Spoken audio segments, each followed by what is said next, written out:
The camera closes in on a deep green passport, embossed across its cover in bold gold letters, United States of Africa. It rests on an old wooden table beside a birth certificate written in faded ink, signed 6 generations ago. The paper is brittle, the handwriting almost illegible, but the names, every one of them, tell the story of a family torn from the African continent centuries ago. A wrinkled finger trembles as it turns the passport's pages, stopping at the line Nationality Burkina Faso. That hand belongs to an 80-year-old woman who just sold her home in Chicago to return to a place she has never set foot in. On the same table, a smartphone screen lights up with a trending post from Elon Musk, U.S. State Department, holding emergency meeting on the U.S.-Africa passport. Interesting, the timestamp reads 2 minutes ago. In the background, the sharp thud of a stamp echoes. Once, twice, the seal of the Burkina Faso Ministry of Reconnection comes down. Outside in Ouagadougou, the crowd erupts in cheers, voices rising in English, Haitian Creole, Yoruba, Twi, French, flags of Ghana, Nigeria, South Africa, and the African Union ripple in the sun. From somewhere distant, the sound of Atlantic waves rolls in the same ocean that carried slave ships in the 18th century. That sound fades, replaced by the roar of airplane engines touching down in Accra.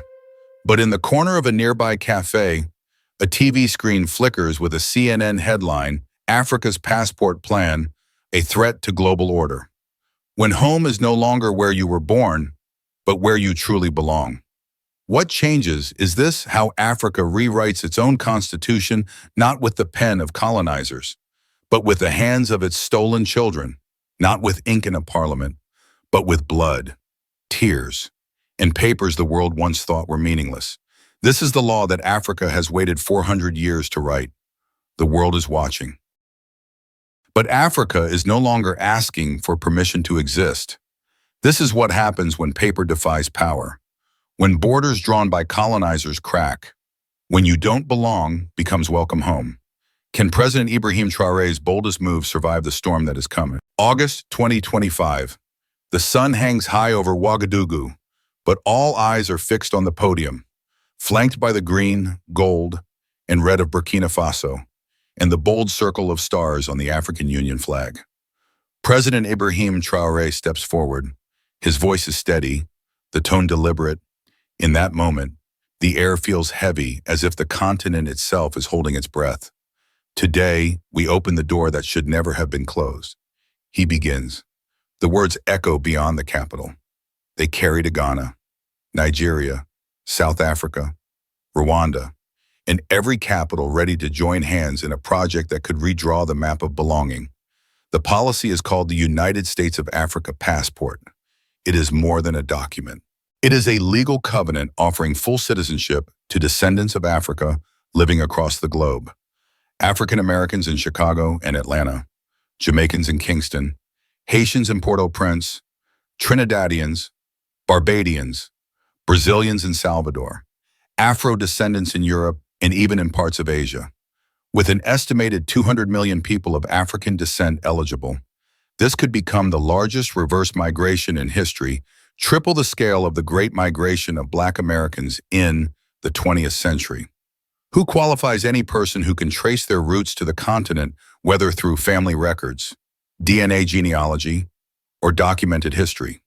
Who benefits a global African diaspora that has long lived with the ache of displacement, and the rights attached are not ceremonial? Holders of the United States of Africa passport will enjoy visa-free travel across participating nations, from the markets of Accra to the streets of Lagos, from Kigali's hills to Johannesburg's skyline. They will have the legal right to own land, to settle permanently, to launch businesses, and to participate in Pan-African development programs designed to channel skills and resources back to the continent. To manage this unprecedented wave, the government of Burkina Faso has established a new ministry, the Ministry of Reconnection.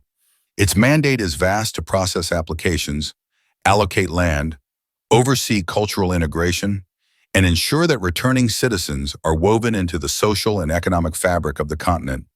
And at the heart of its operations is a technological leap. A dedicated AI-powered genealogy verification system, one capable of piecing together broken family lines, even when the only evidence is a faded photograph of a grave in Mississippi or a name misspelled in the ledger of a 19th century slave ship. A machine, Traoré says, that stitches back together the family threads torn apart by chains and auctions. Then his tone shifts, more direct, more personal. Today, we are not asking, what citizenship do you hold? We are asking, where do you belong? It is not just bureaucracy, it is restoration. And then comes the line that will be replayed across the diaspora for weeks, perhaps years. We are not giving out passports, President Ibrahim Traoré declares, his voice cutting through the noise. We are returning stolen souls. A woman from Haiti springs to her feet, holding a worn photograph of her late mother high above her head. Mama, I'm bringing you home. She cries, her voice breaking, and her words dissolve into the sobs of hundreds around her. In the front rows, tears run down the cheeks of elders who have traveled thousands of miles for this announcement. A 17-year-old from Houston raises his phone, the screen showing a DNA test 78% Nigerian. He whispers to his friend, I just found my address. Outside the gates, young people chant slogans in multiple tongues, smartphones raised high, streaming history in real time. And across the Atlantic, in Harlem, in London, in Kingston, notifications light up the gate has been opened. But if the door is now unlocked, who will step through it, and will the world beyond Africa's shores accept what this key forged from 400 years of resistance truly unlocks? In 2019, the government of Ghana launched the Year of Return. It was a symbolic invitation to the African diaspora, especially African Americans, Caribbeans, and Afro-descendants across Latin America, Europe, and Asia to reconnect with their ancestral homeland 400 years after the first documented enslaved Africans arrived in Virginia.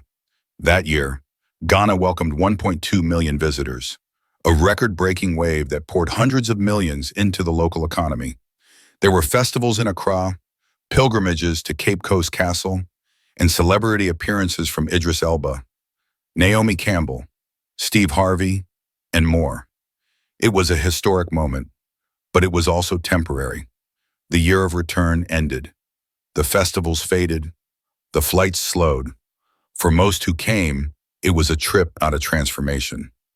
Visitors returned with memories and souvenirs, but not citizenship.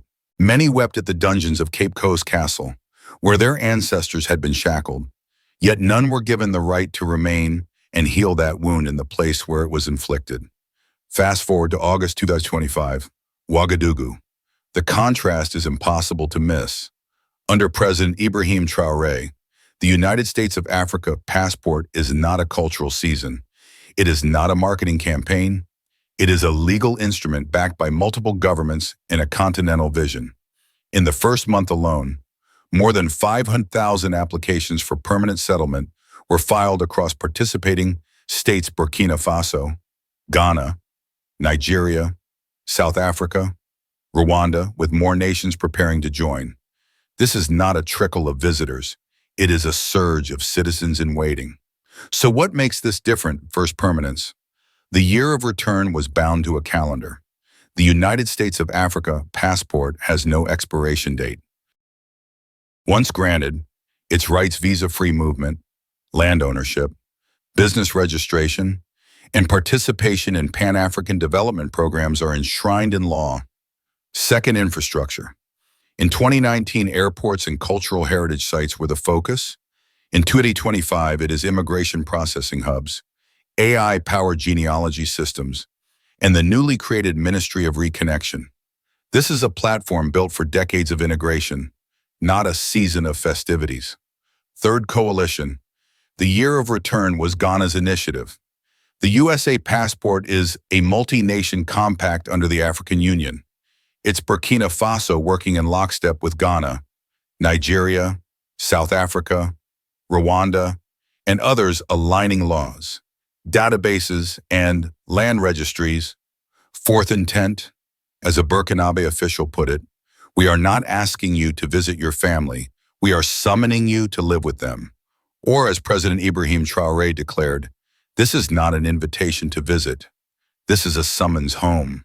And with that summons comes a set of unprecedented logistical challenges.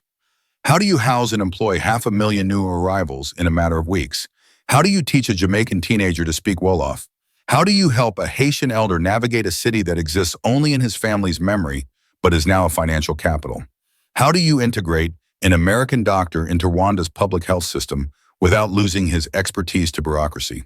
The year of return was a door open for 12 months. The United States of Africa passport is a gate swung wide, locked open by law, and forged from 4 centuries of resistance. The question is no longer whether people will come. The applications have already answered that. The question is, can Africa not only absorb them, but transform with them? And when that transformation begins, will the rest of the world welcome it or resist it? Harlem, Jamaica, Haiti, Trinidad, London, from street corners where djembe drums echo to churches where prayers mix with tears, the African world erupted. On a Harlem rooftop, the African Union flag flutters beside the flag of Burkina Faso, 2 symbols. One wind. In Port-au-Prince, a Haitian man lifts a glass jar holding the ashes of his ancestor, whispering to the ocean, "Mama, I'm bringing you home." In Chicago, 63-year-old Louise clutches a stack of yellowed papers, 6 generations of names, written by hand, names that will finally be spoken on ancestral soil. In Kingston, a Jamaican entrepreneur signs a deal to build a solar panel plant in Dakar, bringing both energy and heritage home. And then, the moment that went viral, a live stream of an African-American man burning his passport moments after receiving a Burkina Faso passport. No slogans, no explanation, just a steady gaze into the camera. I am home now. Burkina Faso's Ministry of Reconnection reports that its application systems are running 24/7 to handle an unprecedented surge. In just 48 hours, international remittance platforms like Wise and World Remit recorded a 300% spike in transfers to Africa, mostly for land purchases and startup investments. But not everyone is cheering. Jamaica's Ministry of Foreign Affairs has remained silent. A Haitian lawmaker warned of a coming brain drain. Burkina Faso's security services issued alerts, warning that powerful symbols like passport burning could be exploited by extremist groups to stir unrest. Between the celebrations and the cautions, the music doesn't stop. Bob Marley's voice, remixed over traditional drums, booms from Kingston to the Bronx. In Haiti, a muralist paints a slave ship breaking apart into a flock of birds flying westward toward Africa. Is this a homecoming festival or a political migration? And will the world from the Commonwealth to Paris welcome this wave or start building barricades? From Cape Town to Cairo, the mood inside Africa is electric but not uniform. At an AU press briefing in Addis Ababa, President Ibrahim Traoré's words draw applause. We are not importing strangers. We are reuniting family. In Dakar, school children wave AU and Burkina Faso flags in unison, their voices rising over the beat of Sabar drums. The sentiment is clear, pride is the headline. But just 3,000 miles east, Lagos tells another story. Protesters march with banners reading, "Our land is not a gift to outsiders." The chants grow louder. Jobs for Nigerians first in Accra. A radio host asks bluntly, will we create a new elite, the diaspora rich, living behind gated walls, while locals get pushed to the margins? At the University of Nairobi, economist Dr. James Kalonzo adds an academic warning. The 70-30 land ratio is naive when 1% of the diaspora holds 90% of its investable wealth. Without a progressive property tax above $500,000, this will not be integration, it will be gentrification. The African Union moves quickly. A draft framework circulates. Land allocation cap, 70% reserved for local citizens, 30% for diaspora applicants. Bilingual integration programs to bridge language gaps from Wolof to Jamaican patois. Shared economy incentives so diaspora investments feed local co-ops, not just private estates. But unity is fragile. Leaks from AU quarters reveal Ethiopia and Kenya lobbying to raise diaspora land quotas, arguing for faster capital inflow, while South Africa pushes back, warning of rural displacement. The dispute could turn the next AU summit into a legal showdown. Meanwhile, the numbers speak loudly. In just 48 hours, Wise and World Remit report a 300% surge in transfers to African banks, much tagged for land purchase or startup capital. Governments abroad respond cautiously. Jamaica's foreign ministry calls it a moment of historic significance, but warns of potential strain on bilateral agreements. Haiti's parliament debates whether to formally endorse the migration wave. In London, an MP asks if UK-Africa visa reciprocity is still tenable. Security chiefs are uneasy. The viral clip of a man burning his US passport, now viewed 8 million times, is flagged by analysts as a recruitment symbol for extremist networks. Burkina Faso's interior ministry cautions symbols are powerful. They must be protected from misuse. An Interpol confidential report warns Sahel terror groups could exploit the repatriation wave to infiltrate major cities under a diaspora cover story. And in Paris, the French Foreign Ministry summons ambassadors from 5 Francophone African nations. President Emmanuel Macron declares France will protect the Francophone cultural space, a statement many interpret as a veiled warning against full-scale political realignment. The cultural heartbeat murals in Bamako, poetry slams in Nairobi continues, but now the rhythm carries political baselines, security alarms, and diplomatic overtones. Will Africa's greatest homecoming become its fiercest internal battle, or the moment it proves pride and pragmatism can march in step? Washington didn't whisper. It jolted. By sunrise, Politico had dropped the leak, a National Security Council memo labeling Africa's mass passport program the most dangerous reverse migration of the 21st century. Homeland Security's risk watch list swelled overnight with the names of Pan-African organizers. Was this about safety or about keeping the global hierarchy intact in Paris? Le Monde reported a quieter storm. Élysée Palace envoy urging Senegal and Côte d'Ivoire to slow their commitments. Yet in corporate towers, the script flipped. Total Energies had just signed a new gas contract with Burkina Faso. Can France really play gatekeeper while its own boardrooms cash in? The headlines morphed in real time. Week 1, Africa offers passports to diaspora. Could it work week 2? Pan-Africanism or political recklessness on CNN. It was framed as a cultural experiment. On Fox News, a looming national security breach.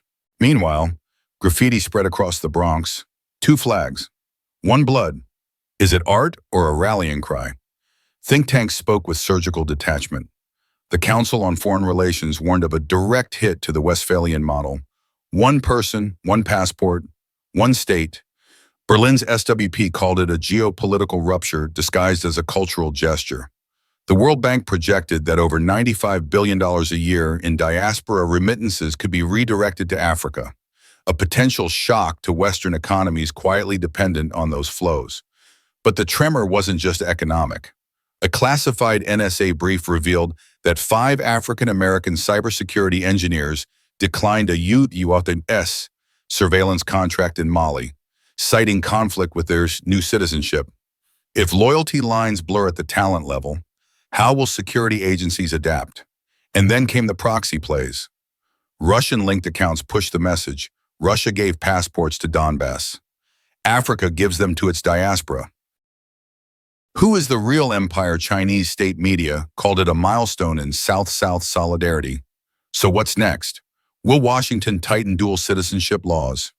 Will Paris double down on its Francophone sphere of influence? Or for the first time in a century, will the West have to negotiate with Africa as an equal? 5,000 applications. Every single day. In the passport hall of Ouagadougou, stacks of manila files rise like miniature skylines. Some of the documents date back to the 19th century. Faded ink and brittle paper that must be restored by hand. Can a revolution this big survive the weight of its own paperwork? President Ibrahim Traoré calls it a logistical war we must win. But winning isn't easy when your network bandwidth crashes twice before lunch, when only 43 trained clerks handle thousands of identity checks, and when real estate prices in Dakar and Accra spike 20% in a single month. Is Pan-African unity worth it if local families can't afford their own neighborhoods? In one corner, a young officer in a wrinkled uniform leans over a pile of files. She's been on shift for 20 hours. Her voice is hoarse but steady. I can't make them wait another 400 years. Her fatigue is a headline, the human cost behind the statistics. The African Union has moved fast. 600 new staff hired, 3 regional processing hubs opened, a digitization drive launched to scan centuries-old family registries. But will it be enough when the diaspora wave hasn't even peaked? Infrastructure isn't just about servers and office chairs. It's about trust. Trust that the system will honor the urgency of this moment. Will Lagos's protests over land prices grow louder? Will Cape Town's developers push back against diaspora housing quotas? Or will the sight of African flags in Harlem and Port-au-Prince remind leaders why they started this in the first place? The cables from Addis Ababa speak plainly. Speed is survival, but survival for whom? The system or the dream? 140 years ago, in Berlin, European powers gathered to carve Africa into pieces, the Berlin Conference of 1885. Today, in Ouagadougou, President Ibrahim Traoré signs a declaration aiming to stitch it back together. History rarely offers such perfect symmetry, but can one piece of paper undo a century of borders and blood? The Ouagadougou Declaration of 2025 doesn't redraw maps with bayonets. It redraws identities with ink, a Pan-African passport offered to millions in the diaspora. Is it coincidence or calculated defiance that this gesture mirrors the very colonial map rooms where Africa was divided? Its ripples travel far beyond Africa's shores. In Ramallah, some see a template for Palestinian reunification. In the Uyghur exile community of Istanbul, whispers spread, if Africa can do it, why can't we? Is the African Union unintentionally writing a manual for every divided people on earth? For Traoré, the passport is more than a document. It's a weapon not of war, but of peace. Soft power in its purest form, a visa-free bloc spanning Ghana to South Africa, a unified market, and cultural networks binding Harlem, Port-au-Prince, and Dakar into a single political rhythm. But will the world's great powers tolerate a new pole of influence rising in the Afro-Atlantic? The economics are just as seismic. Remittance flows to Africa already top $95 billion a year. A Pan-African citizenship wave could push that up by 300%, unleashing capital for startups in Lagos, housing projects in Kigali, and renewable energy in Bamako. But will this wealth empower communities or create a new elite of passport-privileged investors? And then comes the question no one in Brussels, Washington, or Beijing wants to answer. If an African passport can unify a continent once broken, what else might it inspire, and who exactly is ready for that? The camera lingers on a single frame. A flight from New York touches down in Accra. The air is heavy with heat and history. 3 generations step onto the tarmac, a grandmother in a faded Harlem church dress, her daughter with a business portfolio tucked under her arm, and a child no older than 7 clutching a brand new Burkina Faso passport. The grandmother's fingers tighten around the child's hand as if to anchor him to soil that, for 400 years, his bloodline never touched. Is this just a fleeting explosion of hope or the dawn of a new African century? Will this moment be remembered like Mandela's walk to freedom, or fade like so many headlines before it? The camera cuts to faces around the continent, in Lagos, in Dakar, in Port-au-Prince. Some eyes burn with urgency. Go now. Others, calculating. Wait until the economy stabilizes. And still others, skeptical. We've heard this promise before. Which one are you? If you had this passport in your hand today, would you board the next flight home without hesitation? Wait until your finances and family are ready? Refuse, because the risk feels too great. Tag 3 friends of African heritage right now and ask them which choice would they make. Because history doesn't just happen in parliaments and summits. Sometimes it begins with the answer you give in this moment.